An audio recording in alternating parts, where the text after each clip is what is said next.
Welcome, welcome, welcome everyone to Sister Wives with Mary Jane K. Today, I'll be giving my commentary on Sister Wives Season 18, Episode 4, A Deal with the Devil.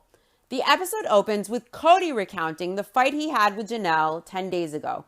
Poor context, wah, wah, wah. He says he was triggered over and over and over. According to him, he may not have done right, but he was angry as hell. He's a victim, guys.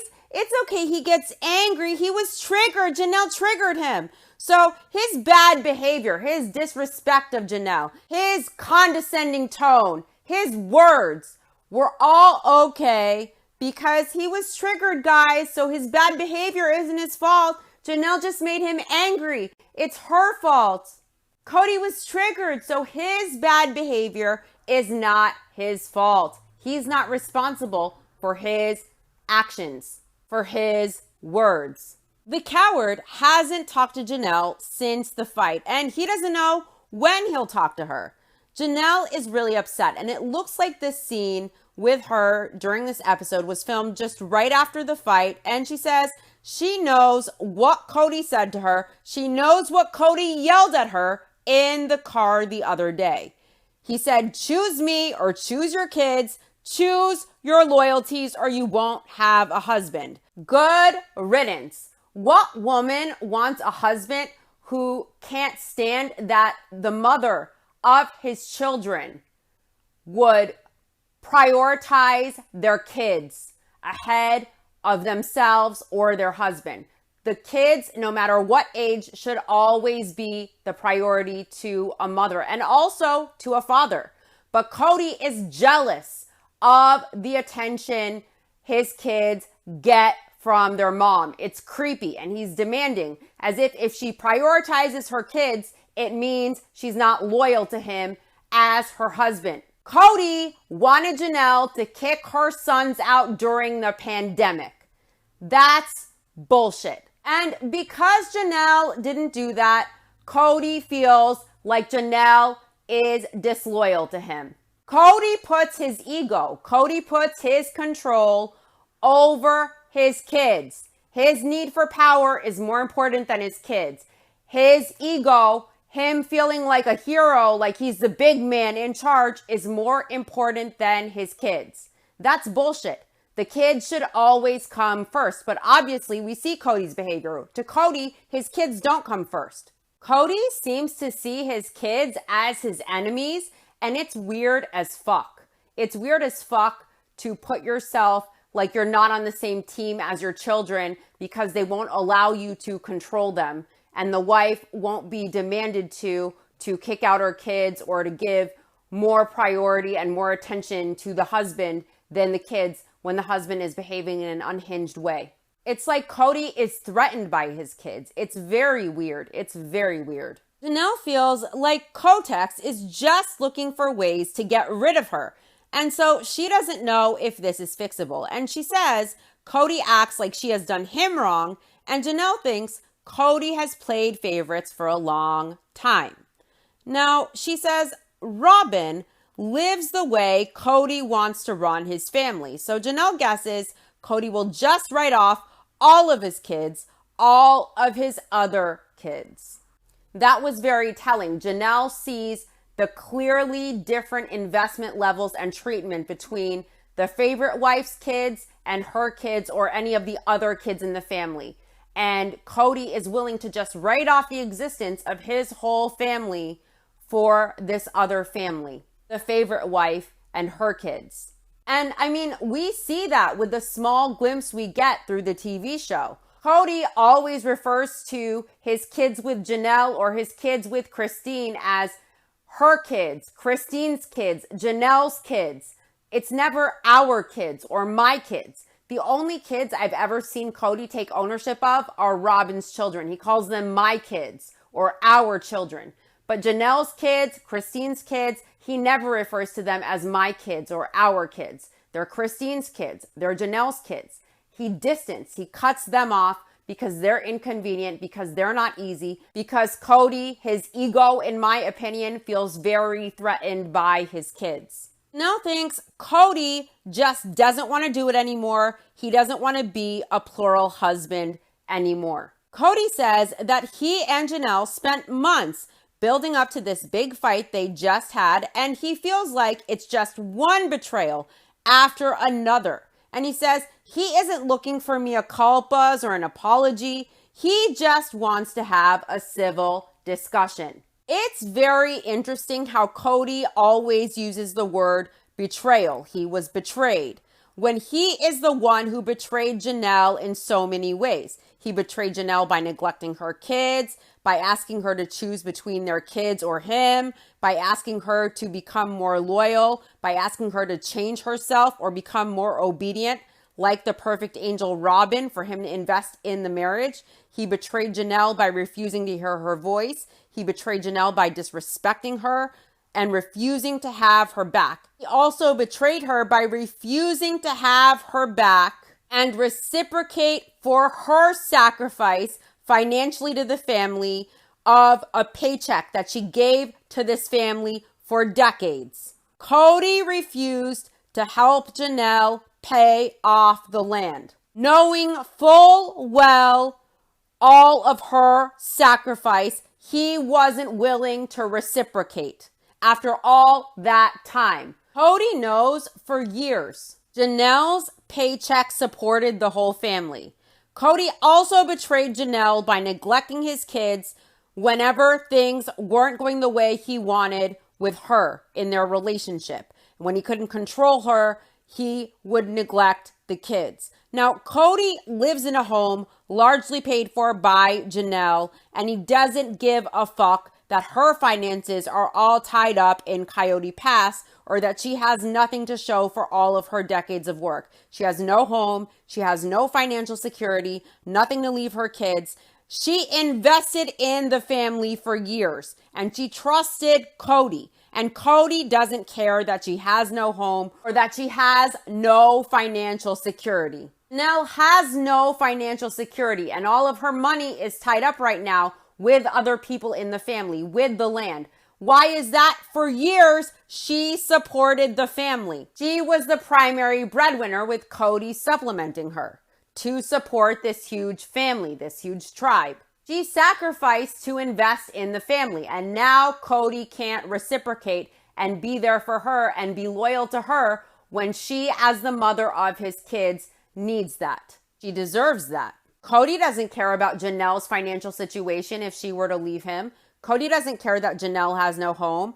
Cody doesn't care that his kids are hurt and that his sons are neglected. So Cody can talk about this betrayal that Janelle did to him all he wants, but he needs to grow some balls and realize he isn't the victim here, and maybe he should get some help so he can own his shit. He really seems to have some awesome, amazing, intelligent, responsible kids, thanks to the mothers. And it would be sad for him to miss out on all of that amazingness because he doesn't love himself and he's stuck in his mind and trapped in his ego. Now, according to Cody, wallowing in his own self-pity, he is the victim. He is the wronged one. He can give you a laundry list. Christine did A, B, and C to me. Janelle did X, Y, and Z to me. Mary betrayed me. Catfish, catfish. But how many times has Cody fallen short? How many times has Cody betrayed these women? How many times has he abandoned them as a husband or neglected their kids? Cody says that Janelle is just getting so frustrated when he was talking to her that's at the point where she told him to shut the fuck up, and that triggered him. And he says when she talks about him being mean, he sees her as being the mean one. I'll tell you what, that shut the fuck up was a lot less mean and disrespectful and condescending than Cody referring to his family, to his wives and kids as the obstacles to his goals in life. Cody wants to basically project and deflect and twist and reframe the narrative that Janelle is the mean one when he was condescending to Janelle the whole time. He was disrespectful. He was immature during that conversation. He raised his voice. He was aggressive. He pointed his finger in her face as if he was scolding her like she was a child. He was disgusting during that conversation with Janelle, and he refused to hear her voice. He was just lying and deflecting and using the same usual toxic playbook, the toxic tactics he always resorts to, and that didn't work on Janelle, and she called him out. When Cody lied, she called out, "You're lying. I see your tactic." When Cody manipulated, she called it out, that he was being manipulative. She called out that he was trying to push her out, that he gaslit her, and on and on. Cody's balls shriveled up at the end of that conversation, and he walked out. He ran away like a coward, slamming the door. He's still hiding like a chicken shit. He still hasn't talked to Janelle since this fight. He wants to play the victim. Wah, wah, wah. Janelle's mean to me. She's the mean one. She's mean. He looks and acts like a toddler in the Terrible Twos. His bullshit excuses that, well, Janelle's mean. I may not have done right. I was angry. I was triggered by Janelle. So therefore, it's okay to treat her like shit. This guy is all excuses. He's no substance. He's full of bullshit, and he acts like a pussy. On Christmas, this guy couldn't call his daughter Savannah, and he couldn't invite her when Christine's kids were over at Robyn's. Why? Why did Cody neglect and ignore Savannah? My thoughts are that Cody is a coward, and he has issues with Janelle, Savannah's mom, and he thinks it's cute to take that out on his kids.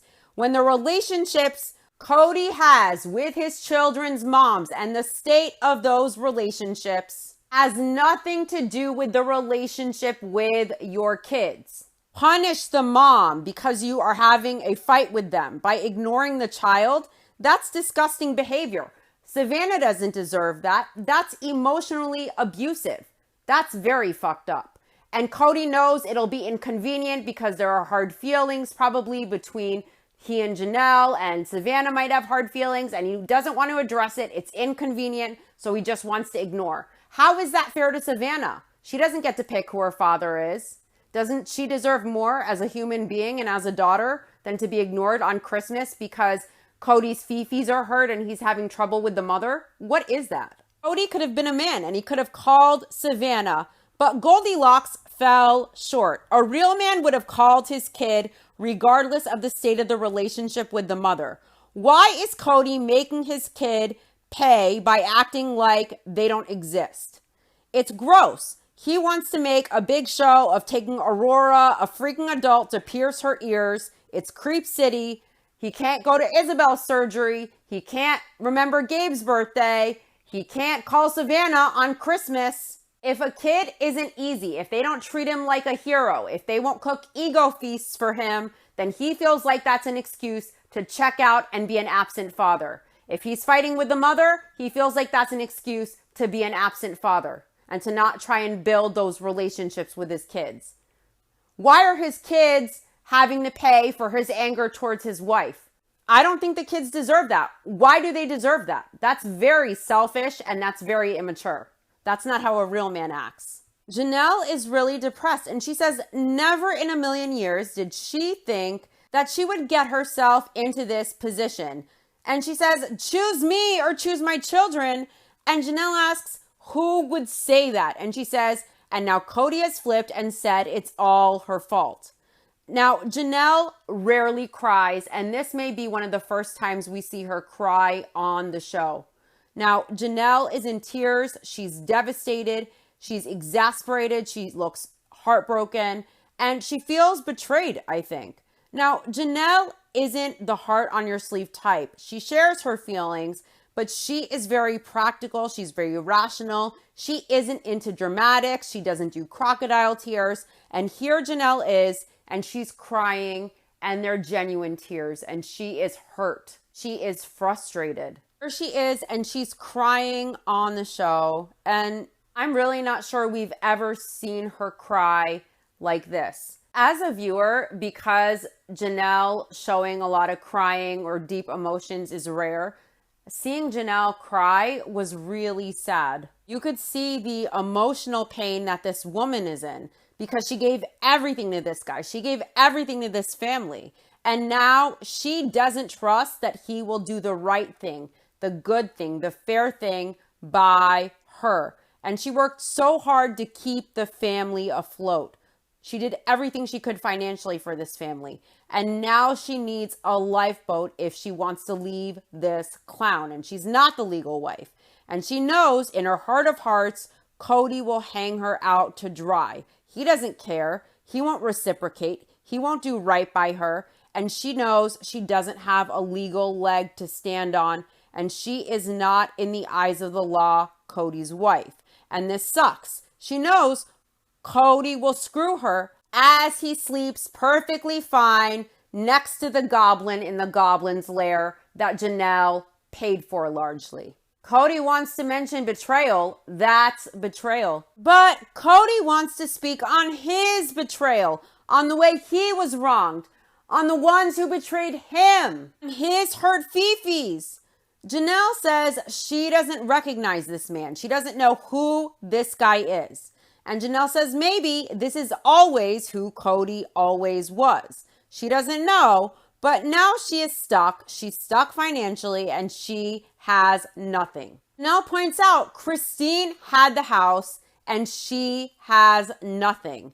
And Janelle says her name is on the property with everybody else. And she says probably now no one will cooperate to pay the land off. Janelle can't believe that she's 50 and she can't just do her own thing because she is so tied up with the family financially. Janelle can't do anything. She's stuck and she can't believe she got herself into this position. She asks, how dumb is that? And she says she knew better. She did it anyway. I don't think Janelle is dumb. I think Janelle believed in the family. See, Cody's first three wives, Mary, Christine, and Janelle, they all prioritized the family ahead of everything else. And she really, I'm sure all of them really wanted to see the family and believe in the family and see it back together again and functioning well. Of course, you're going to have hope for that. So I don't think she was dumb. You have a hard time believing that something you knew for so long is gone forever and you're never going to be able to get it back on track. I don't think she was dumb. This is her family. She wanted to believe in it. It's very easy for us to see from the outside everything, but when you're in something, you're not going to see things as you would from the outside or as you would in hindsight while you're in it. So also any partner, any guy you're with, any partner you're with who has an issue with you prioritizing your kids over them, anyone who doesn't prioritize their own kids over themselves and you, that's a huge red flag. When you bring people into this world and you combine your energies and you create a soul, that person you made should come before you, should come before your partner. And it should be the same for your partner. If anyone gets jealous or feels threatened or has issues or asks you to pick between kids or the partner or to prioritize me or them, that just shows you their consciousness level and their ego and their selfishness and their priority and their personality issues. Their priority is always going to be to themselves. And that's a huge red flag. It's natural. It's instinctive to put your child first and to want them first ahead of you, ahead of everything. So if someone doesn't have that natural instinct to the point where they want to prioritize themselves or they want to be prioritized ahead of their child, then that's a problem and that's a no-go. In my opinion, Cody's need to feel like he has control, Cody's need to uphold his ego, his need to feel powerful and important, like the most important person in anyone's world, more important to his wives than the lives he brought into this world with these women, that shows you that Cody doesn't have that natural instinct towards his kids. He loves himself over them. He loves himself. His ego comes before them. And that's gross. That's a deal breaker. And, you know, in Becoming Sister Wives, Janelle really drove home the point that what she saw in Cody, she watched the way he interacted with his family members. She felt like he would be an involved, loving, fun, engaged father. And she really, really wanted a strong father figure. It was important to her when she had kids. That was a very important thing for her. So to see Cody act like this, I mean, I'm sure it's a huge deal breaker for her. Next, it's Christmas Eve over at Mary's house with Robyn, Kotex, and Robyn's kids. Mary says that everything this year is so weird and she feels stuck in the middle. And Cody says Christmas Eve isn't as Christmassy as it should be, and he's not in the Christmas spirit. Janelle is doing her Christmas Eve, and Christine is doing her Christmas Eve as well with her kids in Salt Lake. Christine is really excited for a chill, easy, quiet time without a ton of presents. Now, I'm sure you guys remember from the past Christmases we've seen where all the Browns are together, we have seen that it took them all damn day to get through all the presents for all of the kids and all the wives and the whole family. So Christine is very excited not to do Christmas with everybody. She wants her easy, quiet Christmas, just hanging out, having a good time, having good food, playing games. In Flagstaff, Janelle is cooking with Gabe on Christmas Eve. Janelle hasn't talked to Cody since he walked out the door that day, since he slammed it. There have been 0 texts, no communication from Cody.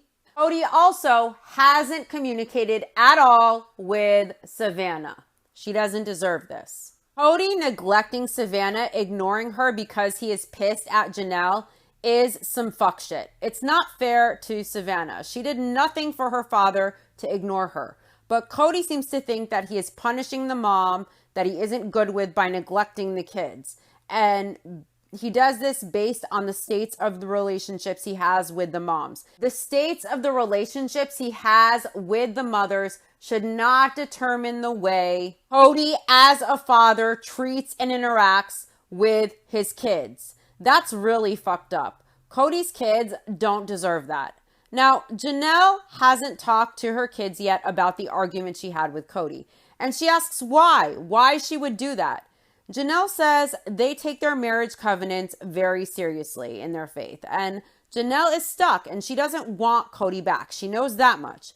But she can't just walk away because her faith doesn't allow her to say that they are done. So Janelle packed Cody's stuff and he hasn't come to pick it up. So Janelle put it in her storage. And if Cody doesn't get it after a while, she just might toss it. She could get a pretty penny for that Maidengina hair follicle booster spray. She should sell that on eBay. Gabe explains that the last 2 years have been hard, and Savannah says that they were a big family and now they're kind of separate.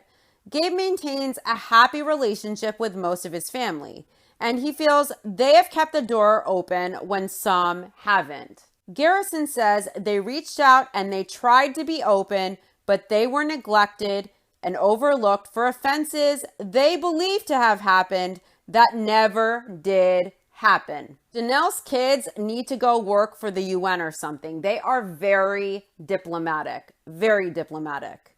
The way they articulated things was done in such a way where they said what they needed to say without having to say it in any type of way that could be interpreted as disrespectful. I thought that was beautiful. There's no way to twist it for those people who might want to twist it for a narrative. Janelle's kids, basically in the most respectful way possible, were saying, in my opinion, that their dad and possibly even Robyn, that they aren't open to them, that they've been neglected and overlooked by Cody because Cody believes they were disrespectful when they weren't. Cody's kids feel hurt. They feel neglected. They feel abandoned by Cody.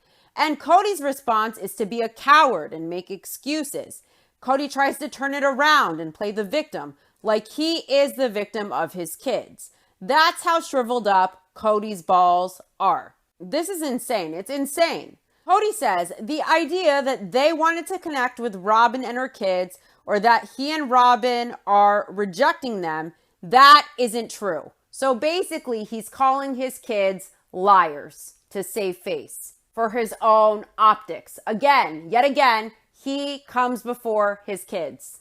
According to Cody, he reached out to them only to get rejected, and Cody says they aren't being fair. Well, listen, Cody doesn't seem like the most credible guy. Look at what he did when he was talking about custody with Truly with Christine, and he was lying to Christine, pulling shit out of his ass about custody laws, and we have to make an agreement, or Truly's going to be warden of the state, or some bullshit like that, and we can't do it in Utah, we have to do it here, and coming up with all this bullshit when he's not even really interested. He was just using that bullshit as a bargaining chip, a manipulative tool, leverage. So he came up with this lie about custody laws and threatening, oh, we may need a lawyer and this and that. And he admitted later that he just lied. He made it up.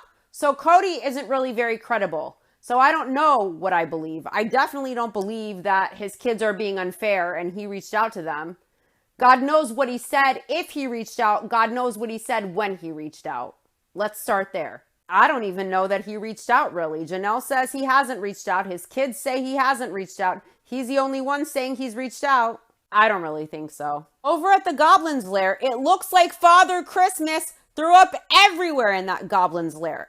Everywhere you look, there is tacky Christmas shit. Robyn started collecting the Dickens Christmas Village because Cody really likes A Christmas Carol by Charles Dickens.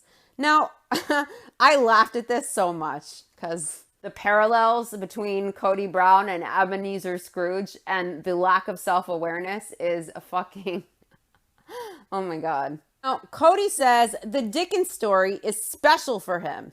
He says Ebenezer Scrooge got the lucky shot of seeing what he looked like 5 years into the future. So Cody wonders, maybe he needs to look 5 years into his future. That just tickled me. That was not lost on me. I mean, of course, Cody resonates with the Scrooge, the miserly, miserable Scrooge. We learn that Truly knows that she is seeing her dad in a couple of days, but Christine says Truly doesn't really clock what she is missing, but she knows from her other friends with divorced parents that she will get double the presents. You should always focus on the positive. You go, girl. Now, for Christmas Day, Christine is going to McKelty's to hang out. Now, back in Flagstaff, Cody wants everybody off their phones. It's Christmas Eve, but Cody has no Christmas cheer. Cody looks constipated, like he looks every day, anytime they're filming. No matter what, this guy looks tense. You could put him in Disneyland and he will still look like he hasn't taken a shit in weeks. Mary gives all of Robyn's kids their Christmas blankets, and Cody says that it's probably awkward for Mary because this is his home with Robyn. And of course, Mary pointed out last episode that her home isn't her home with Cody, it's just her home. But she's going to Robyn and Cody's home. Cody says that he and Robyn have to tone down all of the romantic tension completely. Robyn knows that it's very difficult for Mary, and so out of respect, she and Cody are very careful about PDA. Out of respect and love for Mary, Robyn likes to be very careful about PDA since Mary and Cody have such a difficult time. Now, Mary says that Cody sucks at lying and he doesn't hide things well, so Mary is very well aware that she's like the third wheel. And she says it's kind of like being the other woman. And she laughs at this. I'm glad she has a sense of humor about it. On Christmas, Cody wants to focus on the people he loves, on the people who are there. Cody is coming at this with a deficit, though. He says his bank account of love, his heart has just been ripped to pieces. And he isn't yet in that place. And he keeps praying he can get to where he is accepting what has happened. But where they're at right now, where Cody's at, it's let's just put it in a box. And it's him doing the best he can to still give everything to his children that are here with him now. So he wants to ignore all of his other children and only focus, as usual, on Robyn and her kids. He wants to neglect all of his other kids to the point where he can't shoot a text or do a quick FaceTime even, not even with Savannah. He just wants to shove it under the rug and act like it doesn't exist. How is that fair to his kids? He can't take 2 seconds and text or do a quick FaceTime?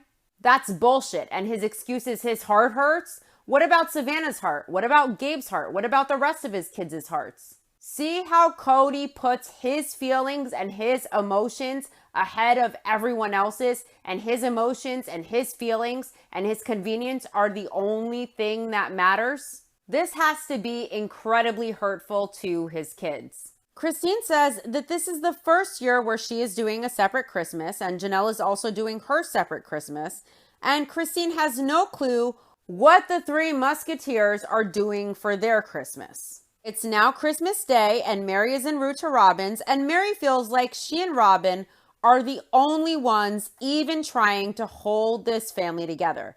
Mary is so frustrated with so many people right now. Robyn says this Christmas, unfortunately, it's just going to be Mary, her kids, herself, and Cody, and they will make it the best Christmas that it can possibly be. Well, Robyn can definitely say that Cody, as a father, was engaged with all of her kids on Christmas. Cody couldn't even make an effort to call Savannah. Who knows what he did with all of his other kids? Robyn's kids got attention from Cody as their father on Christmas. All of the other kids didn't get that. Cody couldn't even bother to call because his heart was hurting him. How does he think his kids feel? How does he think their emotions feel when he does this?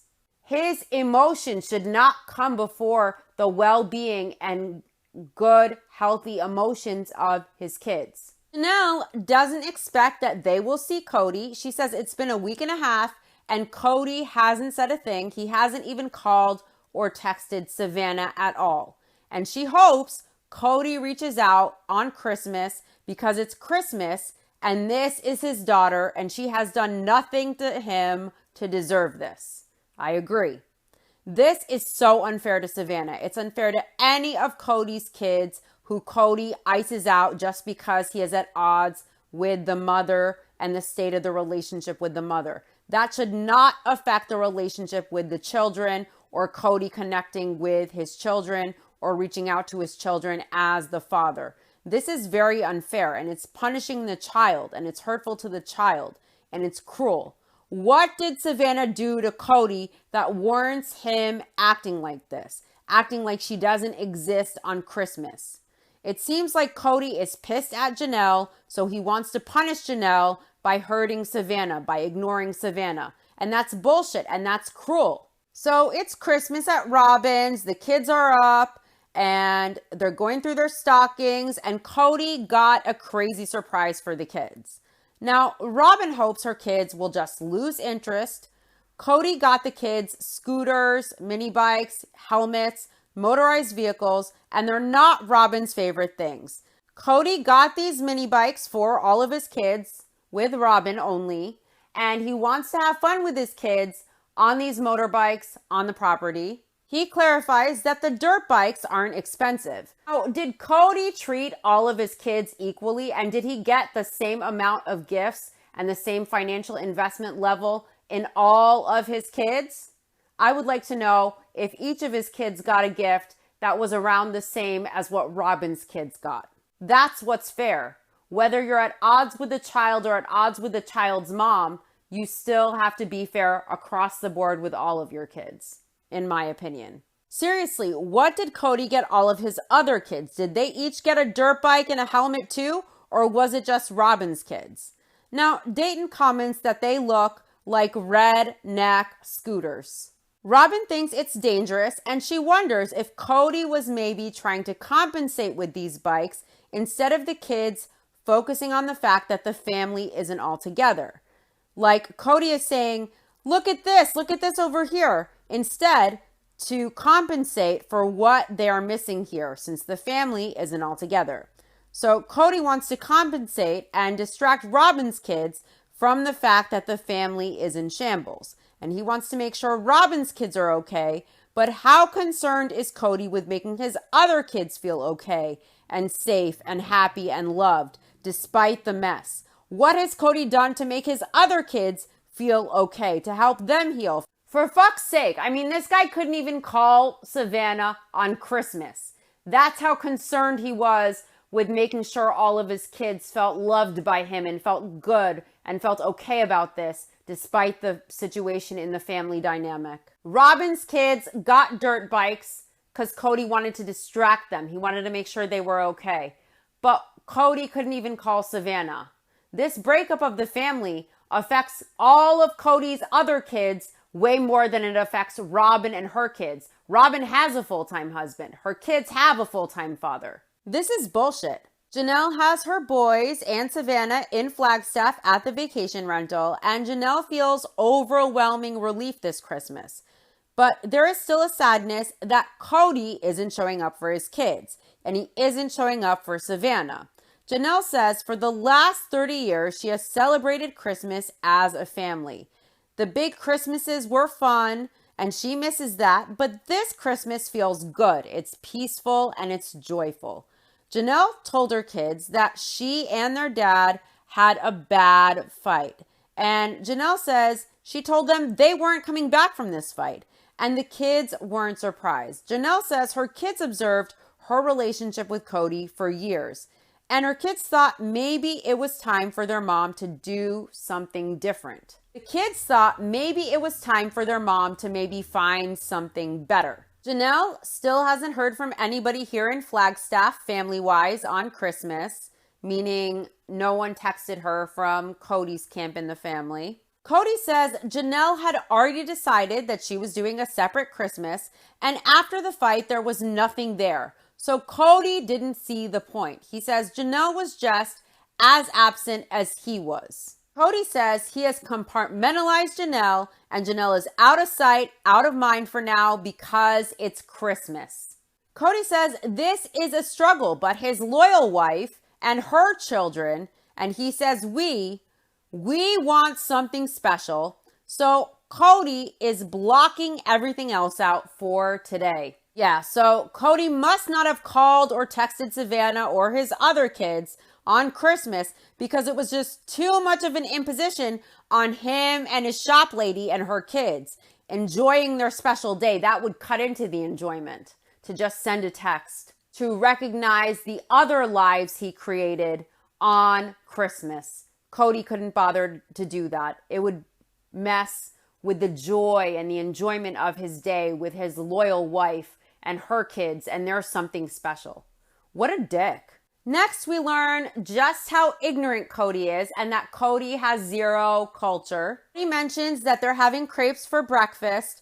I love crepes. I've had them in France. I used to visit there every summer. Crepes are French food, of course. Cody has no culture. I doubt he's been anywhere but maybe Mexico from the show. So Cody's explanation of crepes is that they look like tortillas, but they are not, and that's not accurate. They look like tortillas, but they're nothing like tortillas. Cody explains crepes as they are more French, less Mexican.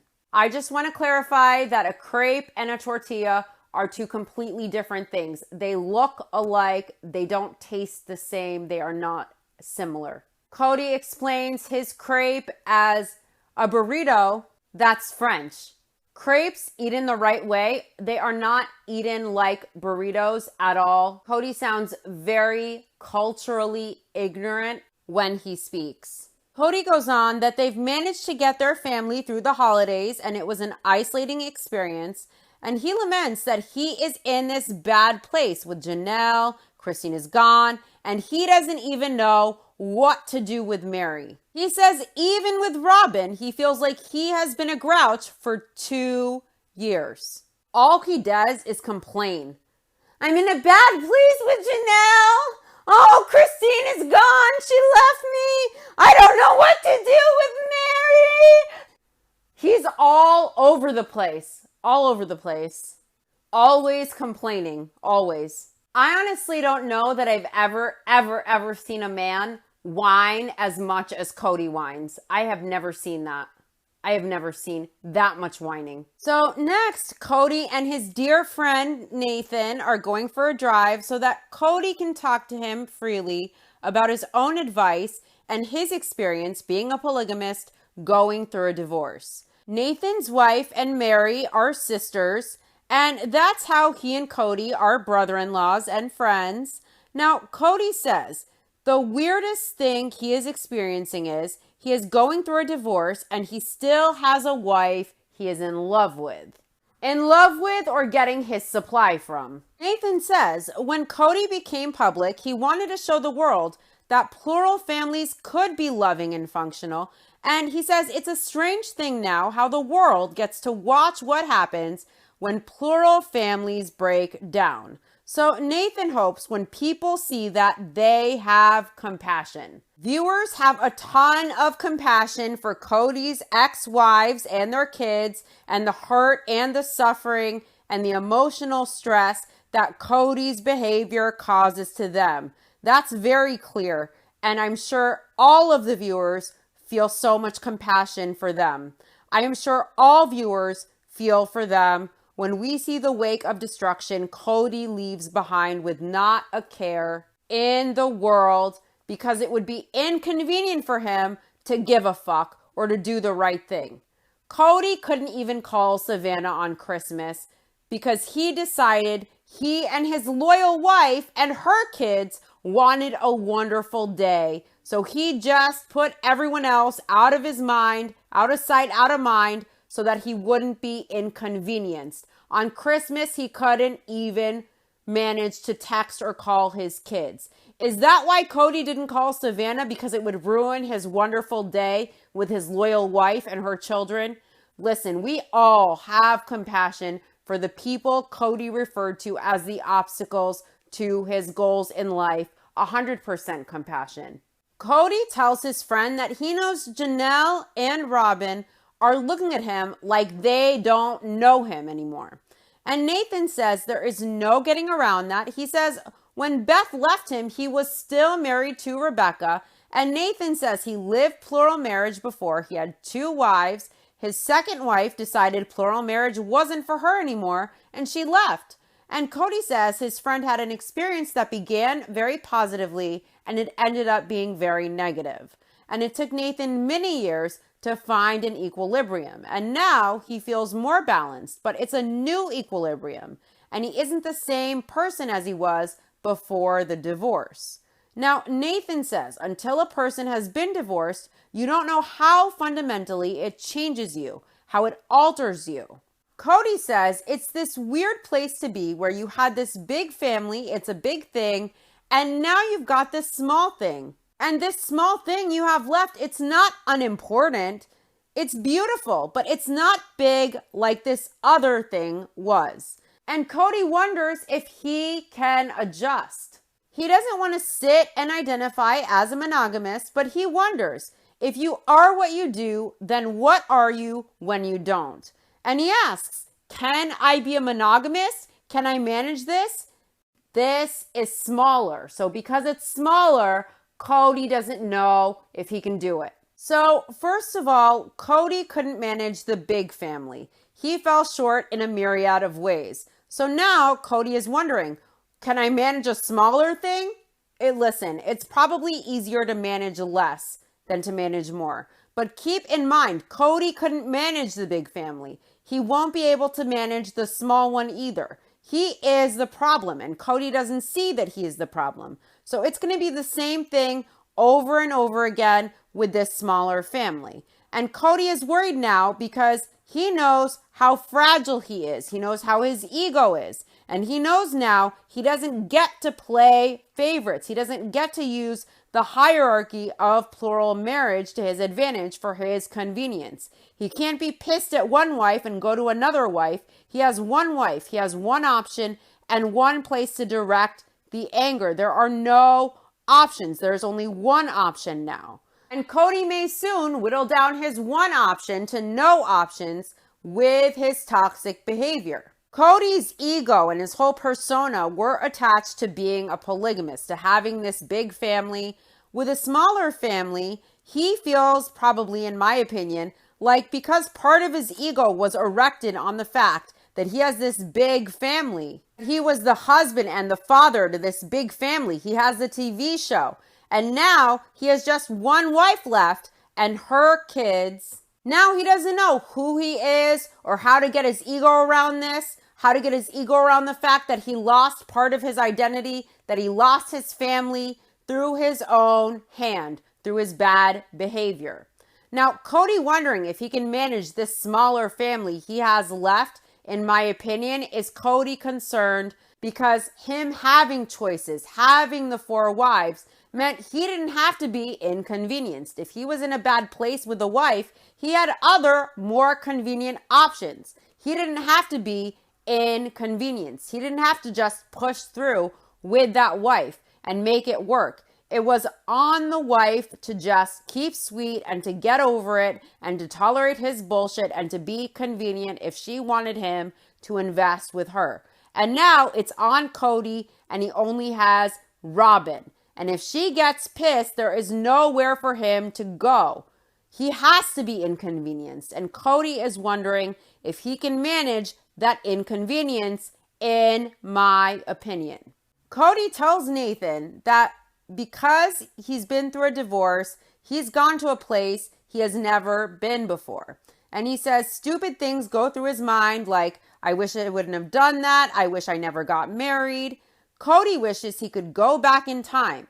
And Nathan says he guesses that most divorced men have felt the same. And he tells Cody part of this is his other wives have lost a sister wife too.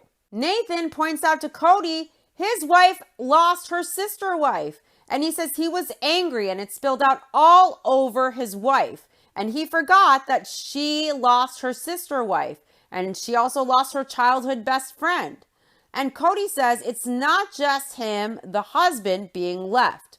Robyn is feeling the ultimate rejection. Please. Robyn says that she's dealing with depression and mourning and loss and grieving. And she says it's difficult. It's a heartbreaking, difficult situation for her.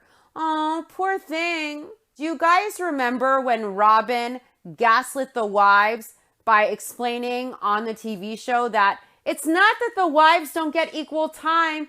Cody's just busy and he's not even really there. And it's not that they don't get equal times. It's just because Cody's busy and then because they're upset with him, they perceive it that way. But it's not that he's not there. Such bullshit.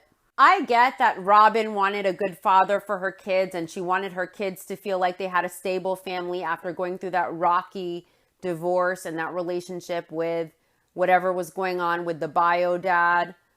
But she also needs to understand too, I mean, she should feel some guilt and some weight of this.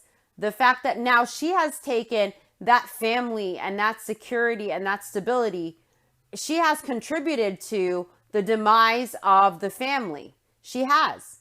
Ultimately, it's on Cody and his choices, but she and her manipulations and her behavior contributed to this a lot. And she is also responsible, and she should feel the weight of that now all of Cody's kids are children of divorce. And all of Cody's wives have left him, and it has a lot to do with Cody's favoritism of her, which she contributed to by enabling Cody's behavior. She pushed her kids ahead of everyone else's for Cody. And Cody's stupid to have allowed that, but it also wasn't fair to the rest of the family. And ultimately, that was Cody's choice, and Cody needed to be man enough to say no, fair and equal. But she contributed to it. She should feel the weight of that. Robyn's kids have security. They have their beautiful family. But how do Cody's other kids feel? How do they feel? Does she think about that and how she contributed to it? Or is she just content that she got what she wanted for herself and her kids? Her kids have what they have at the expense of the whole family. The whole family is destroyed now, and she contributed to that alongside Cody. Robyn should be heartbroken. She should be heartbroken for Cody's kids, his other kids. Kids that were there before her kids ever came into the picture. Cody says society has been for eons of time saying that any strong man would have more than one woman, whether they're married or not, that's a common thing, that a strong man has more than one woman. And he says there is something about them in plural marriage for men that they struggle to acknowledge that difficulty that a woman has in plural marriage. And he says, you dismiss it. And Cody says, the sacred loneliness is crazy that women have had in the principle. Cody explains it's a term, sacred loneliness, because in plural marriage, the wife's husband isn't around as much. Of course, it's bullshit. Now, Christine laughs at the term. She's having a ball. She's super tickled by it. Mary hasn't ever heard of the term sacred loneliness, and she thinks it's stupid. And Christine asks, Like you're supposed to honor the fact that you're lonely? And Janelle says the idea is that you sacrifice some of your emotional needs because you want to live plural marriage. So now Cody wants to address the loneliness and the struggles and the suffering of his ex-wives that he ignored, that he invalidated for so long, that the husbands dismiss it, they don't acknowledge it. Now he wants to admit that. Do you guys remember Mary's wedding anniversary when Mary and Cody were at Lakai and Mary is sitting there explaining to Cody the feelings she goes through struggling with the courtship of Robyn, the jealousy, the emotions, the struggles, and the struggles Janelle and Christine go through. And Cody wouldn't even hear it. He didn't want to hear it. He's saying like she signed up for this, completely ignoring it, not even willing to go there at all, saying that if he would go there, then he would have to make it seem like he was doing something wrong and he would look like a hypocrite because he doesn't feel like he's doing something wrong in the principle. So it's too messy for him to even get into those emotions. He doesn't even like to think about it or put it in his mind or be anywhere around it. He just dismisses it. He won't even validate it. He won't even try and understand. So Cody has been very aware of his wife's struggles and he invalidated them at every point. He ignored it. He dismissed it. And now he wants to mention it. Mary says she hears Cody talk about how hard plural marriage is on the women. And she thinks really now he figures it out. Cody didn't just figure this out now. What he's trying to do is he's trying to angle this on being the issue. It's a problem with the lifestyle. It's a problem with plural marriage. It's a problem with the complexities of plural marriage. That's why this didn't work. It's not because of him. Janelle thinks this idea of sacred loneliness is dumb. I agree, of course.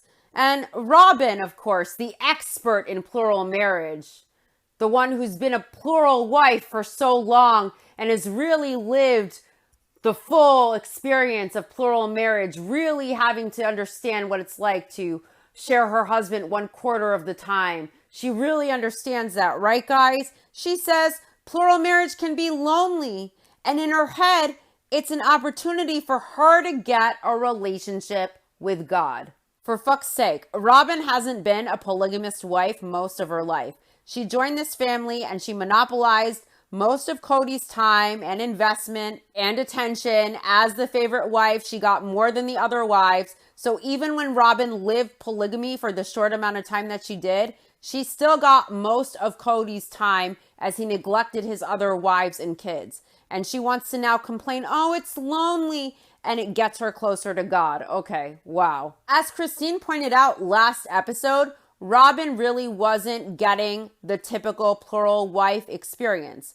She got most of Cody's time. She didn't get the typical plural wife experience. So she doesn't even know what it's even really like. Nathan says for him, plural marriage is about a woman's right to choose who her husband gets to be and who the father of her kids will be. And Nathan says if the guy happens to be married, so what? The woman still gets to choose. But on the flip side, the woman gets the freedom to leave. Guess what? I have news for you. In monogamy, the woman gets to choose the man she marries and the father of her kids, and she doesn't have to share him, and she can always opt out anytime she wants to, and legally, she will be the legal wife. So she gets that protection as well if she wants to be free. If a plural wife wants her freedom, unless she is the legal wife, she has no protection under the law and no financial security at all. So it's not so what if the guy happens to be married, as Nathan puts it. Nathan says what's overlooked in plural marriage is that it can be difficult for the guy too. And he says it's a lot of work and each wife wanted him to be 100% there. It was exhausting. And Nathan's wives got a break every other day. He didn't get any breaks. Now, Cody says his wives all agreed that they were going to do this. And he says maybe they had more faith in him. Cody says he was tired of hearing about the struggle. How annoying his wives are to complain so much to him about how difficult this is for them to share him with other women. That must be such a hardship for him. It's so difficult for him as the man. Nathan says, until you've sat in the seat and been a guy who has had 4 wives and tried to meet the emotional, spiritual, physical, and mental needs of 4 women, you don't get it. And he says, there is a hubris that comes with judgment. Listen, Cody signed up for this when he chose to have a plural family. He signed up for marrying these 4 women, and he agreed that he would be able to meet all of those needs for those 4 women. And he was unable to do that. He was unable to do what he signed up for. And when Cody realized he could not do it, instead of doing this with respect and love and care and dignity, he was neglectful, he was manipulative, he was demanding, he was emotionally abusive, he was toxic, to push people away with intention, on purpose, so they would leave him. He intentionally hurt his ex-wives and his kids, and it's unacceptable. And it's just facts. Cody could have done this in a way that caused less pain and less suffering, and he instead took the coward's way out because he didn't want to look like the bad guy. And he inflicted way more hurt and way more pain. And now Nathan is here to tell us not to judge. Oh, have sympathy. Have compassion for Cody after the way Cody treated his family. Again, the family he refers to as the obstacles to his goals in life. Now Cody has more excuses to make. Cody says he courted Mary and Robyn, but Christine and Janelle asked him if they could be in the family. And with that ask, Cody says he had special requirements he wanted them to meet for them to come into the family. Cody says the requirements were that there would be other wives and that they would have to be committed to him.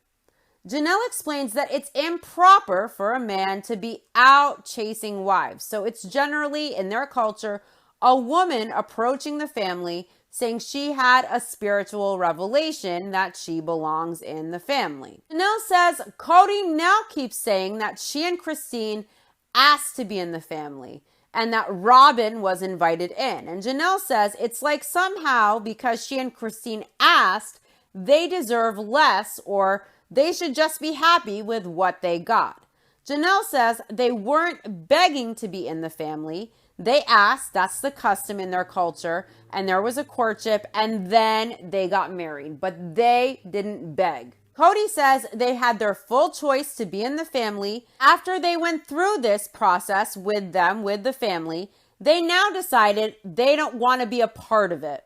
I feel like when Cody prioritized Robyn and he neglected everyone to prioritize Robyn and her kids, and he stopped doing things fairly and equally as a polygamist husband across the board, and he put all of his focus on the favorite and her kids to the point where he neglected everyone else, to the point where he abandoned his wives as a husband and he neglected his kids as a father because they became inconvenient to him. At that point, Cody decided he did not want to be a part of this. He did not want to do this. He didn't want this plural family.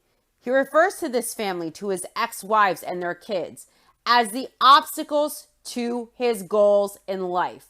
Now, when Cody prioritized one wife and her household over the others, when he stopped doing things fairly and equally across the board, when he stopped holding up his end of the agreements he made to his 3 ex-wives when he married them, at that point, he decided he did not want to be a part of his plural family. And now he wants to try and flip the script to say they decided they didn't want this. No, sir. Cody decided a long time ago he did not want this when Robyn came into the picture. This is on Cody. It's not on Janelle and Christine. They did what they signed up for. Cody did not, in my opinion. Cody says he never foresaw this happening to him. He never foresaw his reaction to this happening. Cody says he was so optimistic about living plural marriage. Everybody seemed happy, and they aren't. They aren't happy now. Seeming happy and being happy are 2 different things. And Cody knew everyone wasn't just happy. We recall Christine saying that she hated polygamy behind closed doors. Janelle had left the family once. So Cody knows everybody wasn't just happy. Cody is heartbroken because nobody is happy now. He feels it was a dream and now it's gone. It's a mess right now. Cody rewrites history and he sees things the way he wants to see them, and he idealizes things that were far from ideal. And he remembers things, I think, differently than how it happened sometimes, because it makes it easier on him so he doesn't have to feel like he is to blame at all. Nathan says they can deny it to themselves, but Robyn is in for a ride, and any of the other wives who stay with Cody are in for a ride. Robyn says they have never had as many problems as they have right now in their marriage. Robyn says Cody is suspicious of anybody being disloyal to him, and he is directing that now at Robyn. And Robyn says it's so bad she doesn't even recognize Cody right now. She has never seen Cody like this before. Nathan tells Cody that it's not about throwing out the old battle sword. It's about reforging it into something new and shiny. Anytime Nathan tries to throw out any type of advice, Cody kind of overtalks it and ignores it, and he's just not even, I don't think, hearing anything that this guy is saying to him. Cody ignores what Nathan says, and he says he wishes he would have asked Christine why she believes in the principle, and he thinks it would be interesting to talk with his ex-wives about what their ideal is about plural marriage now, and he wishes he could have asked Christine when he married her why she believed in it. Cody says 5 years ago he was fighting to keep it together, and he asks, what has happened to me that has caused me to feel relief when a woman is saying I'm leaving? Again, I'll repeat it like a broken record. Cody said it all when he said a few seasons ago, my family are the obstacles to my goals in life. Cody saw his wives and his kids as obstacles, as barriers to what he wants in life, and he resented them. And he created all of these demands, all of these shifting goalposts, these unattainable hoops for everyone to jump through, with the purpose of pushing everyone out, because he wants the wives to call it quits so he doesn't look like the bad guy who left first. He feels relief because he wanted this, and he was neglectful. He was manipulative. He was emotionally abusive to his wives and to his kids. When if he wanted out, he could have done this with care for his kids and his ex-wives. He could have done this with respect and with dignity. Instead, he caused the most suffering he possibly could, and he did this the cruelest way possible and the most painful way possible.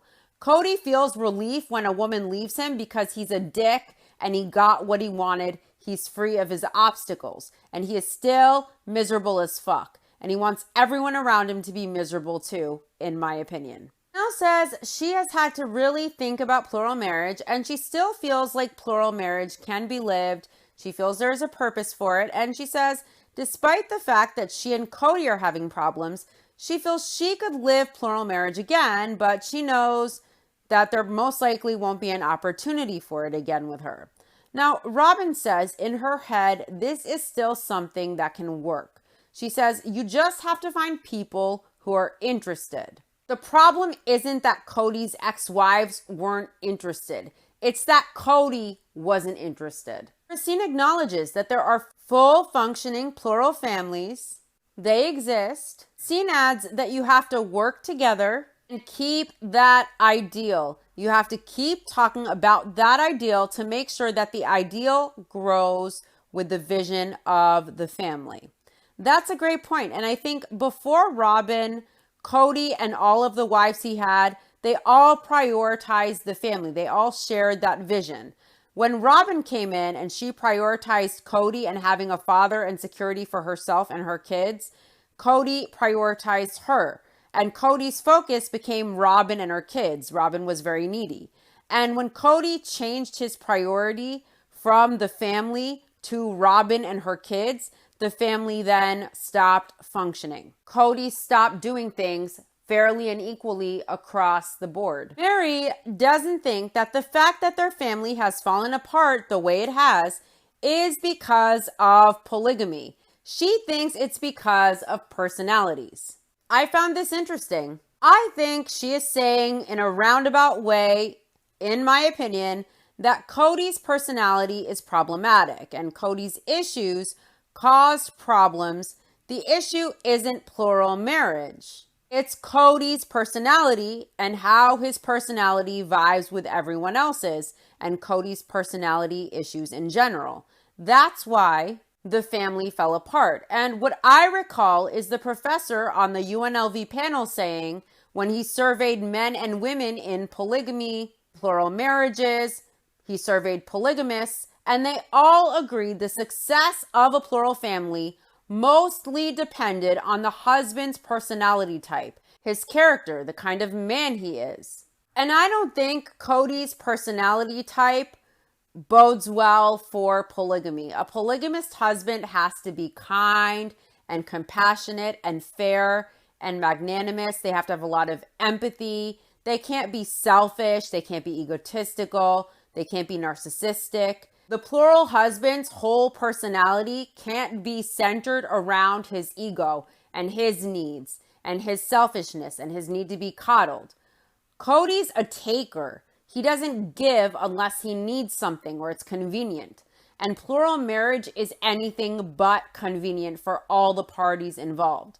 Cody isn't the type of guy who can have empathy or who can even handle one wife, let alone four. And that one wife he has to now manage him and walk on eggshells all day long. That's hell. I'd bet that's hell.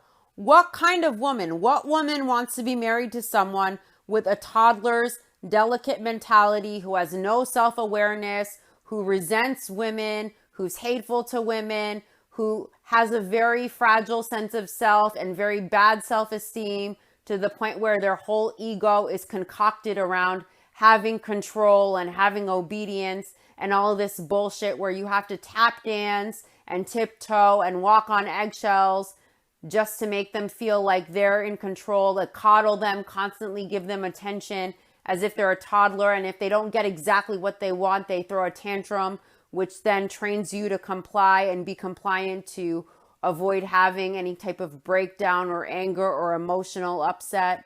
It's bullshit. It probably feels like walking through hell, especially when you have kids to raise. Mary thinks that Cody regrets marrying Christine, and she doesn't know where Cody is with Janelle, but Mary believes 100% that Cody regrets marrying her.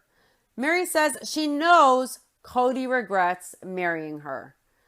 I honestly really felt bad for Mary when she said that, because you can tell, obviously, Mary really loved Cody. She adored Cody, and she was loyal to Cody, and he was probably her first and only real romantic love. So to hear that, I'm sure it's incredibly heartbreaking to feel and to internalize that. Can't even imagine. Cody thought that he handled the divorce better. He thought he could handle it better. He thought he could meditate through it, but Cody says he isn't meditating. His prayers are weak. They're faithless. And he's really struggling now with his own benevolence. He wants to be a dick for a little while. Now, Cody is not self-aware, so he probably doesn't realize this, but Cody has been a dick for more than the last 5 seasons, if not more. Does Cody just think that now he's just starting to be a dick now? Because it's been going on season after season on repeat. Cody says in confessional that he wants to grow horns right now so bad. He wants to say mean things. He wants to be a jackass. It's this urge for him to be the asshole she says he was. This guy has zero self-awareness. He doesn't realize he actually is the asshole. He actually is the villain that his wives, ex-wives say that he is. Just look at his behavior. Look at the way it makes other people around him feel.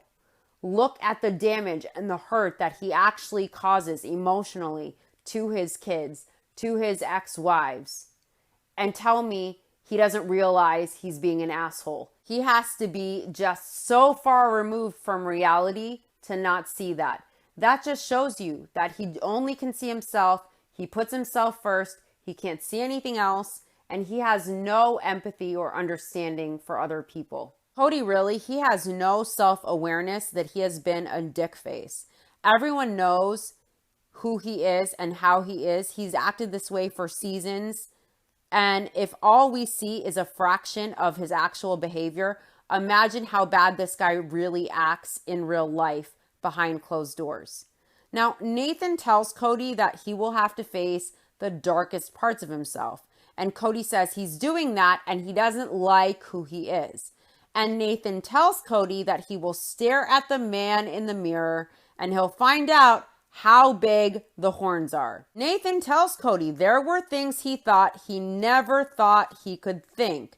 And he thought them.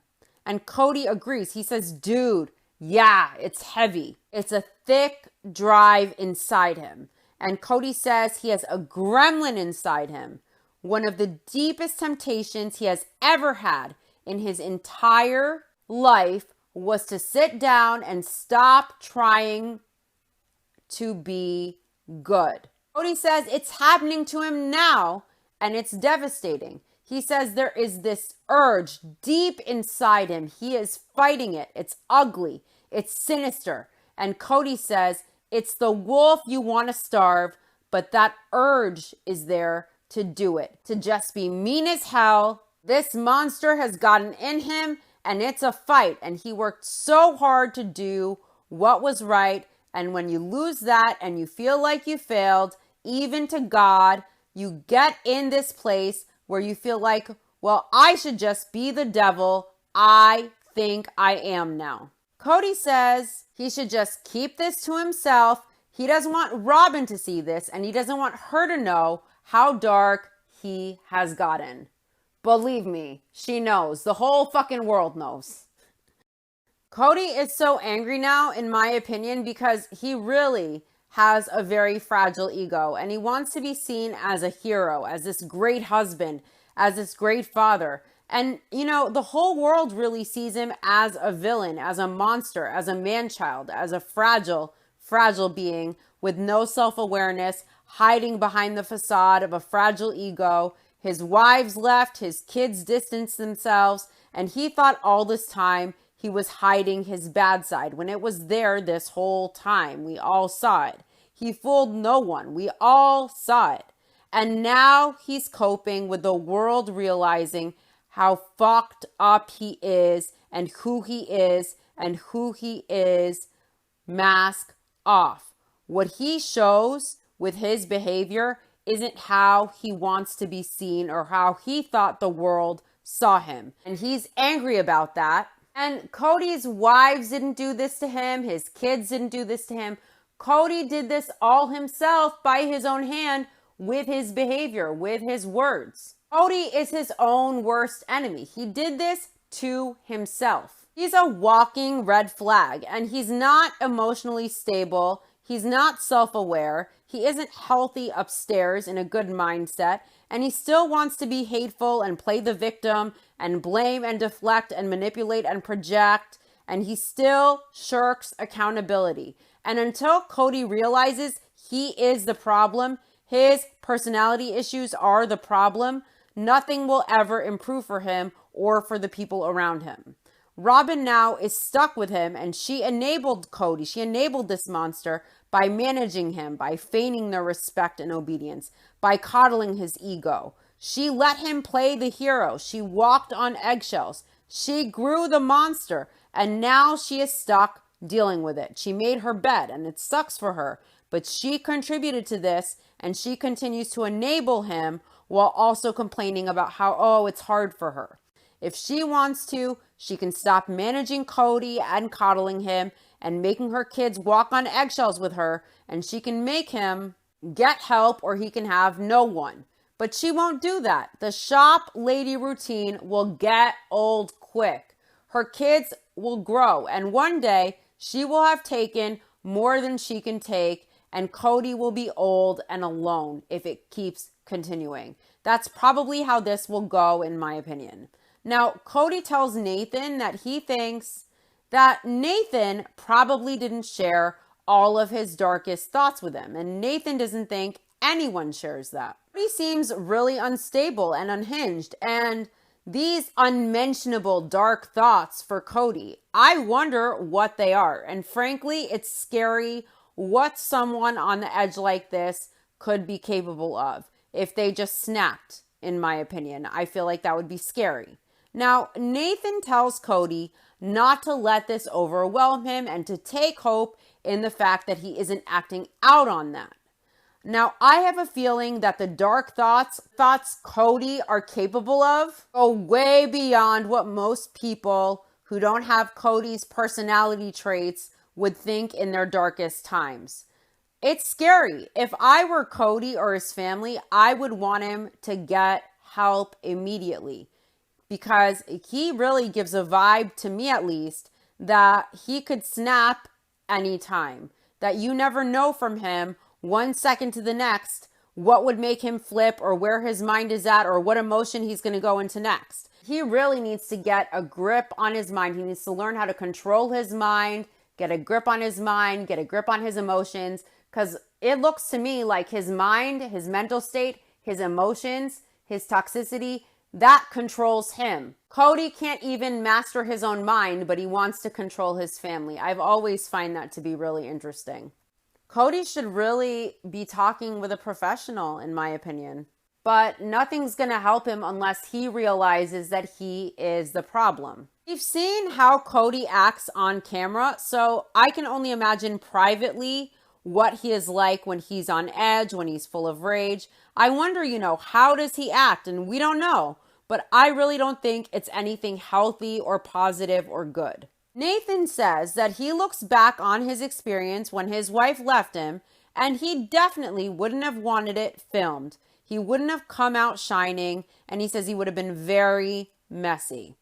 Cody says there is a difficulty in saving a relationship when it seems like it would be easier to just let it go and move on to find something else that is no longer broken. See, this is like what Cody does with his kids. When the relationships get more complex, more complicated, more inconvenient, when they're less convenient, when Cody is no longer the hero and it's just easy, what did Cody do with his kids? He focused on Robyn and her kids instead, where he got to be the knight in shining armor, and he stopped investing in those relationships, in those kids, in those wives who he saw as difficult, as less than easy. He saw Robyn and her kids as unbroken, and he went to them where he got to feel like the hero. And he just cast everything else aside as, oh, that's broken. It's too hard. Oh, it's broken. Cody got to be the knight in shining armor at Robyn's house. He invested there, and he stopped investing in those relationships. All those other relationships he saw as broken. Instead, he just put all of his energy where it was easier and more convenient for him, where it was unbroken. And Cody did this with his wives too. When he had an issue with a wife, he would focus on a wife who was more convenient for him. And Cody always picks the easiest way. He puts himself ahead of his wives and his kids. What's easiest for him, what feels good for him. If it's difficult, any relationship at all, he discards it. He moves on and he focuses on whatever relationship is easiest and most convenient for him. And soon Robyn will become inconvenient and Robyn will become broken.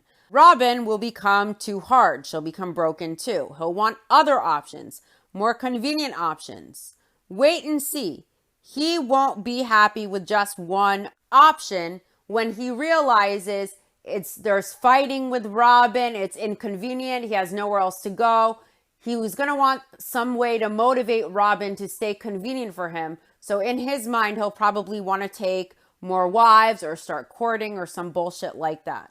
And when that doesn't work out, when shit hits the fan, because it will hit the fan then too, because Cody is still Cody, he won't realize, hey, maybe he's the problem. It will be the wife. It will be their problem. It will be polygamy. It will never be him that's the problem. Cody says there's an urge to just break it all and start again somewhere else. This is, of course, exactly what Cody did with his family. He broke it all and created a family with Robyn.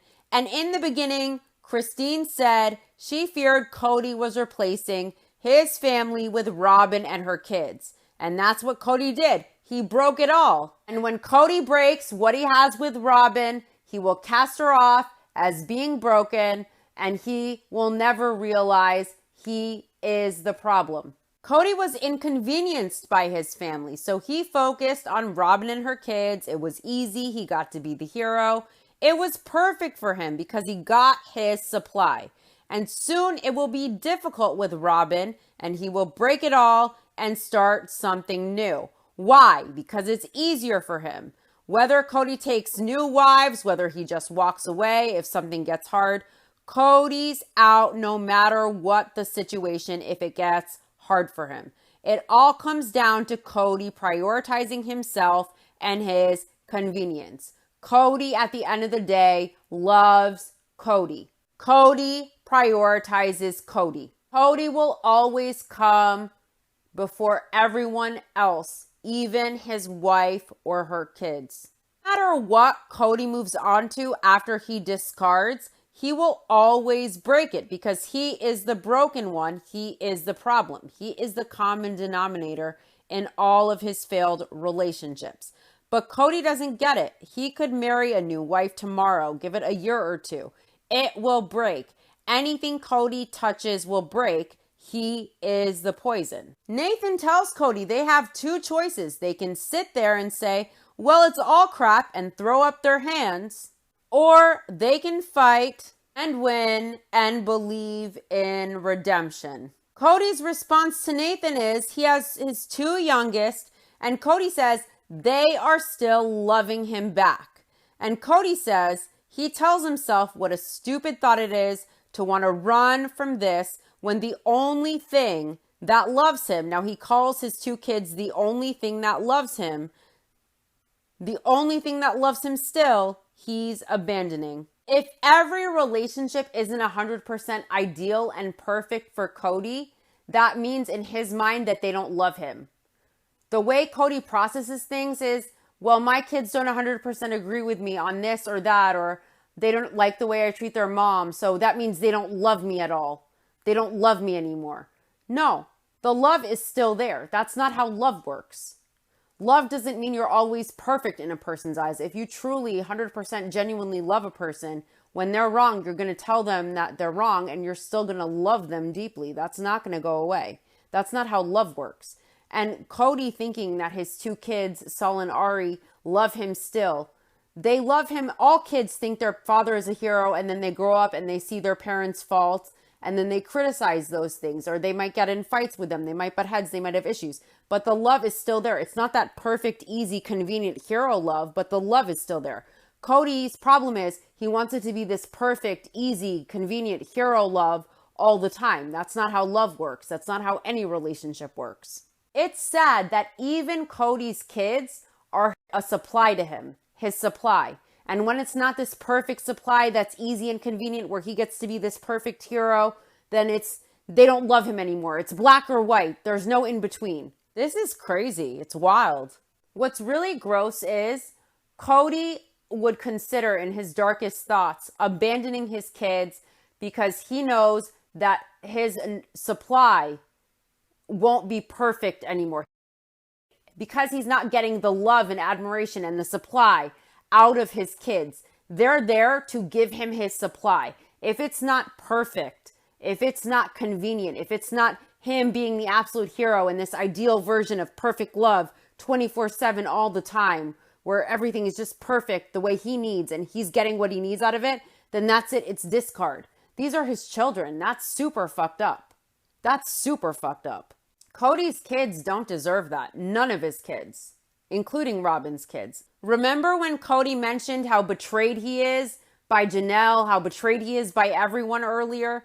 This kind of shit right here, this is betrayal. How do you even talk about the lives you created because they're not giving you your supply and it's not perfect and you're not the hero because you're not getting that supply in such an ideal, perfect way that suits you, you're going to consider that you would abandon them because you're not getting what you want out of them, the feeling that you want out of them. That's gross.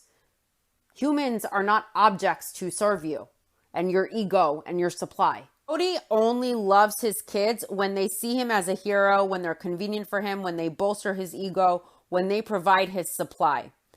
Cody knows that his kids are going to get to a point where they don't see him as perfect, and then it'll sour. And Cody knows when it sours, inevitably, with Robyn, with the kids, he knows that she isn't always convenient already, and he isn't willing to do anything but be appeased and be coddled, and nothing will ever make Cody happy. You know, Cody could marry 2 wives and have perfect relationships and get this ideal supply from them constantly, and he would still be a miserable person, because I don't believe that Cody loves himself. Cody doesn't love himself. He's insecure. In my opinion, he doesn't have very much self-worth.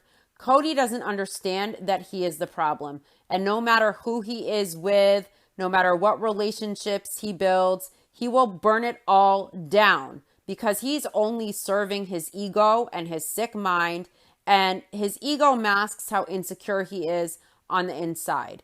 Cody's probably like 50 something and he doesn't even know who he is. Just has zero self-awareness. And even if the whole world catered to Cody and they adored him the way he wanted to be adored and they coddled him and it was this perfect ideal thing where he was the hero, Cody would still be miserable even if everyone was perfect and ideal and obedient. He would still be angry. He'd still be miserable because Cody isn't happy with himself, and I doubt that he loves himself.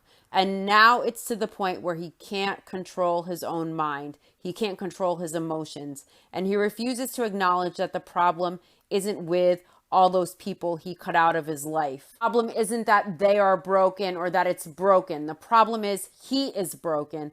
And it's really sad. Honestly, it is sad. It is sad. This guy has so much love around him. So many people. There are so many people who have no one at all. And he has all of these people and they love him and they genuinely cared for him.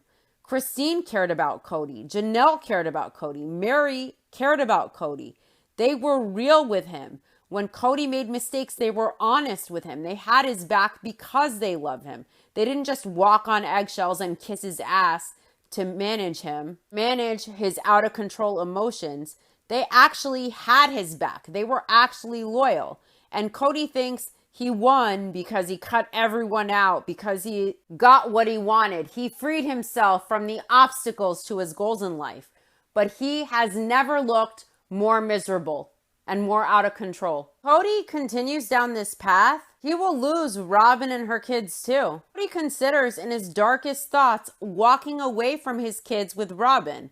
He resents the people who love him because he doesn't think, in my opinion, that he's worthy of love. And I really don't think. I think this ego is a big mask, and I don't think Cody loves himself. If he loved himself, he would be able to accept all of that love, all of the real love, instead of pushing everyone away. And when I talk about love, I'm talking about real love. Love where you tell a person the truth, whether it's positive or negative, whether it's what they want to hear or not, where you have their back because you love them that much, not the shop lady bullshit. Cody pushes everyone away because it's broken. He resents everyone who gives him love, the real love. I think he does it because deep down he hates himself, and he can cut everyone out of his life. He can move on and on and on a million times. He will have the same issues because he is the problem. He is the issue. He is the broken man. And only he can come to terms with his issues. Only he can realize that he is the problem, and only he can have the drive to solve it. Cody says he has this gut feeling. He wants to run away from his life. He wants to escape. He wants to change his name. He wants to disappear and be somebody else. He hates his life right now. All this guy does is complain and bitch and whine. He has more than most people have in life. He has a beautiful home. He has multiple cars. He has good clothes, good family, food, roof, bills, everything he wants. He even gets a TV show. He gets this and that. He has everything he possibly could need in life, more than a lot of people. Some people don't even have family at all. Does he understand that? Does he realize that? And instead of really having gratitude for what he has, which is more than a lot of people have in so many respects, he wants to sit and complain. He wants to run away from it because it's hard, because it's inconvenient. I thought he said he was an alpha male. I thought he said he was a leader. He was the head of this family, and he wants to run away. Why is it that Cody acts like a pussy? He acted this way. He did this behavior. He caused all of this destruction with his behavior. And now, oh, I want to run away from it. I broke everything. Oh my God. Oh, I feel so bad for myself. This is beyond sad and tired and pathetic. Honestly, I can't. Maybe instead of running away from everything and I want to change my name and I want to hide, take accountability for the mistakes you made. People will respect you more. Go get help. People will respect you more. Be a good person. Try and repair the relationships that you fucked up. You can't fix everything, but you might be able to fix some of them. Some of your kids still left half the bridge out for you to cross over. Some of the kids are still willing to work with you. Work with them. Take accountability. Help yourself. Count your blessings. Appreciate, have gratitude for what you have, which is more than a lot of people have. Oh, I hate my life. I hate this. I want to change my name. I hate my life. Count your fucking blessings. What the fuck? Robyn says that she always wanted to live plural marriage. And this is what she is invested in. So for Cody to question it, to her, it feels like a deal breaker for their marriage. It isn't what their marriage agreement is. And Robyn says she would be devastated if Cody decided to leave her. She knows that he has these thoughts, and she says you can't make anybody stay, but she knows Cody would regret leaving everything behind. Robyn says she knows that this is from pain. It's not because Cody is a selfish or bad person. He's just in a lot of pain. Next, Christine and her kids show up at Janelle's rental to celebrate their second Christmas together. And Christine says having everybody together in the same place feels very festive. Christine says it's very cute to see the kids together again. And it is. I have to say, I was like, aw, at the TV. It's super adorable. The kids and Christine are all playing in the snow, having a snowball fight, having this fucking amazing time. It's peaceful, it's joyful, it's fun, just good vibes. There's no tension. There's no walking on eggshells. There's no hot, cold, emotions everywhere, vomit. Everything's beautiful. Gabe thinks that they have a completely whole relationship still with Christine and her kids. And seeing Janelle and Christine and their kids all playing together in the snow, just being happy, being joyful together, without the stress, without the negativity, without the toxicity. That really is the heart of the family that once was.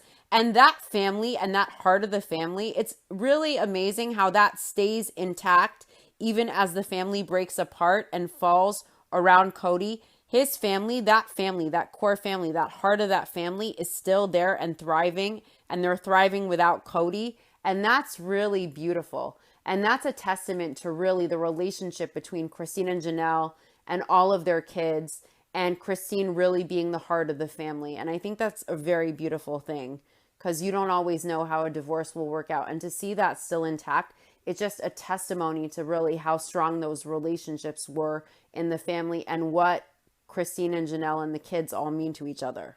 I would love to see that spinoff show. I would love to just not have to ever see Cody or Robyn or their toxicity on my TV screen. I would be all here for it if they did a spinoff. Gabe feels like his dad and Robyn didn't make enough effort this year, and he definitely feels, he says, not slighted by them, but he feels absolutely neglected by them. So again, Gabe says his dad and Robyn didn't make enough effort this year, and he definitely feels absolutely neglected by them. Robyn says that Janelle's boys didn't want to be around her or her kids or Cody for Christmas, And Robyn says, oh, it was heartbreaking for her. Imagine how Savannah felt on Christmas with no contact from her father as a punishment because he's pissed at Janelle. Imagine how that felt. Now, Robyn says if she thought for 1 second that they were open to it, she would have pushed and made it happen. Really? Is that so? I don't think so. Is that so? Goblin would have pushed?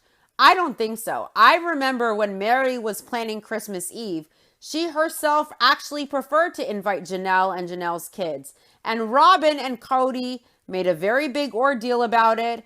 And Robyn was worried about a possible scene being made. And Cody preferred not to have them there. He wanted to be with the people who love him and who wouldn't be controversial. And so Robyn and Cody together basically convinced Mary not to have Janelle and her kids there, more or less, even though Mary wanted that. So Robyn really didn't want it. Robyn cares more about herself and her kids having a wonderful, ideal Christmas than she does about the family getting together, if it would mean anything possibly, even tangentially upsetting her kids. Her kids come before everyone else. This is such bullshit. I mean, if Robyn cares, why didn't she tell Cody to text Janelle and ask for peace for 15 minutes, to drive over to the rental so Cody could see his kids and maybe drop presents? No drama, just a 15-minute truce on Christmas. Why didn't Cody reach out to Savannah on Christmas? Why not even a text? All of this is bullshit. Cody put more effort into making his nasty-ass crepe than he did in calling his kids or texting them or reaching out on Christmas or Christmas Eve. Now, Cody says they decided on a separate Christmas without him and without Robyn and Mary. So now Christmas is past, but Mykelti, Truly, and Isabel are in town, and they are going to have a Christmas over at Robyn's house. And Savannah, of course, wasn't invited. Now, Janelle says there has been no communication from Cody at all about Savannah. Savannah hasn't said she wants to see her dad, and Cody also hasn't called and invited her over. And Cody knows her siblings are going over, but he didn't think to maybe call Savannah. That's disgusting. Now, Janelle thinks Cody should call Savannah to see her. She doesn't think Savannah should be chasing Cody around, or that Savannah should be having to ask to see him. I'm sure, especially knowing her siblings are going over, but she wasn't invited over. Why should she chase her father? Her father should be the one calling her, chasing her. He's the parent. Scene explains that Mykelti is neutral with the whole family. She likes to get along with everyone. She says Mykelti is the bridge in the family.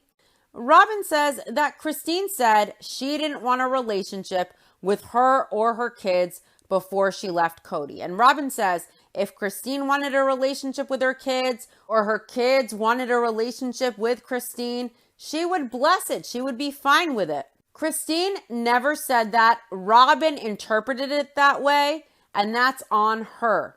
That's not on Christine. And Christine corrected her, and Robyn still repeats her misinformation in her delusional mind, in her perception. That's how she perceives it. So it's Christmas with Isabel, Truly, and Mykelti over at Robyn and Cody's house.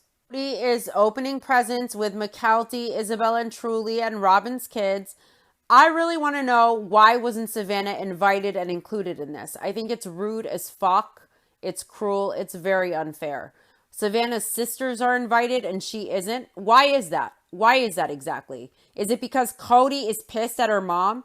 You know, that's really emotionally abusive, and that's really fucked up, and it's really cruel. It's very hurtful to Savannah, who did nothing to Cody. Why is Cody being cruel and punishing Savannah because he is fighting with her mom? That's a huge dick move. That's a huge dick move. Now, Robyn explains that they were opening presents and Cody really wanted Robyn to sit on his lap, and Robyn didn't want to make a big scene. She didn't want to upset Christine's kids with the PDA and flaunting it all up in their face. And it's a very weird flex for Cody to want to flex. He wants to flaunt this affection with Robyn.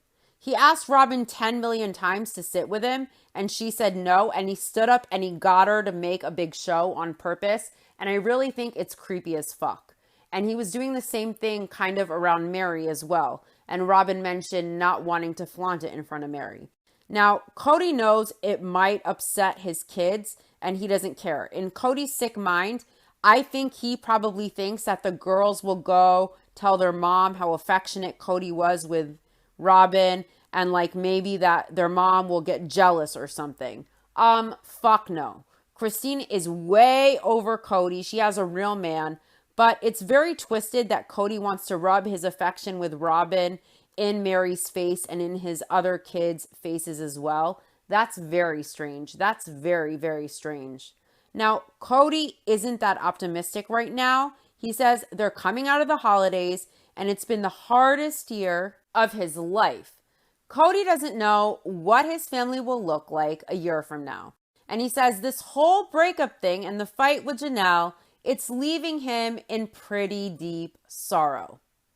Cody is struggling to reach out to his kids anymore. He says it's because Janelle's household is the source of his pain. He's a victim. He's a victim. Oh, his pain. Oh, the source of his pain. Oh, pain.